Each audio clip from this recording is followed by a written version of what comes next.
अगस्त 1947। Madras presidency, Tamil Nadu. विशिष्ट लोगों का एक समूह अपने जीवन काल की एक ऐतिहासिक यात्रा की तैयारी कर रहा था। उन्हें एक महत्वपूर्ण कार्य संपन्न करने के लिए आमंत्रित किया गया था। एक शासक से दूसरे शासक को सत्ता हस्तांतरण की प्रक्रिया को विधि विधान के साथ पूर्ण करने का कार्य सौंपा गया था। किस दिशा में कूच कर रहे थे ये लोग? दिल्ली। भारत अपनी स्वतंत्रता के समीप था। ब्रिटिश शासन से मुक्ति की बेला थी। स्वराज के लिए संघर्ष में हजारों गिरफ्तार हुए और मारे गए, और दशकों बाद राष्ट्र अपने लक्ष्य के समीप था। वो लक्ष्य था स्वाधीनता, स्वतंत्रता। अब अंतिम वाइसरॉय लॉर्ड माउंटबेटन को एक महत्वपूर्ण कार्य करना था, भारतीयों को उनका स्वराज्य सौंपने का कार्य। परंतु उनके सामने एक सवाल था, स्वराज्य को किस प्रकार सौंपा जाए। ऐसे में हाथ मिलाने की रस्म शायद ही काम आए। तो इस गौरवशाली क्षण के प्रतीक के रूप में कौन सी रस्म अपनाई जाए? उन्होंने पंडित जवाहरलाल नेहरू के सामने अपना ये सवाल रखा। यह एक उचित सवाल था जिसके बारे में विचार विमर्श की आवश्यकता थी। नेहरू जी ने यह प्रश्न जाने माने स्वतंत्रता सेनानी श्री सी राजगोपालाचारी के सामने रखा, जिन्हें राजा जी के नाम से जाना जाता था। वे तमिलनाडु से थे। नेहरू राजा जी की विद्वता और भारतीय परंपराओं और सभ्यताओं पर उनके ज्ञान का सम्मान करते थे। राजा जी को इसका समाधान भारत के गौरवशाली अतीत में मिला। तमिलनाडु के चोला साम्राज्य में, जो भारत के प्राचीनतम और दीर्घकाल तक चलने वाले साम्राज्यों में से एक था, एक चोला सम्राट से दूसरे सम्राट को सत्ता का हस्तांतरण नीति परायणता के प्रतीक अर्थात सेंगोल सौंप कर किया जाता था।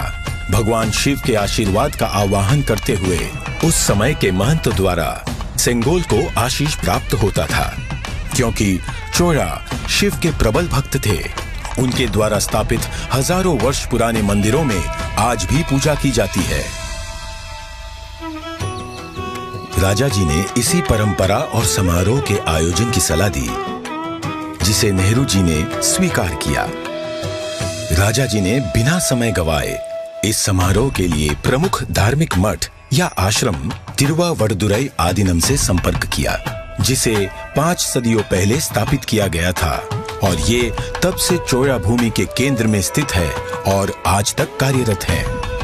तत्कालीन मठ प्रमुख 20वें गुरु महासन्निधानम श्रील श्री अंबलवाना देसिका स्वामी ने अपनी अस्वस्थता के बाद भी इस कार्य को स्वीकार किया।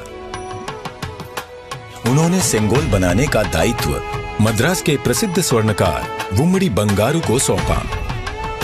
सेंगोल के शीर्ष पर नंदी विराजमान थे, जो कि शक्ति, सत्य और न्याय के प्रतीक हैं। सेंगोल बनाने के समय को याद करते हुए 96 वर्षीय श्री वुम्मड़ी एतिराजुलु कहते हैं, आदीनम किसी की सिफारिश पर हमारे पास सेंगोल का निर्माण का न्योता लेकर आए थे। उन्होंने हमें इसके चित्र दिखाए। यह एक गोल लंबाकार वस्तु थी, जिसे बिल्कुल वैसे ही बनाना था। यह एक महत्वपूर्ण स्थान पर जा रहा था, इसलिए उच्च गुणवत्ता आवश्यक थी। हमें इसके निर्माण का आदेश मिला।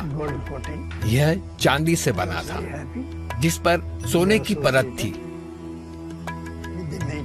आदीनम के सानिध्य में इस निर्माण से जुड़कर मैं बहुत ही प्रसन्न था।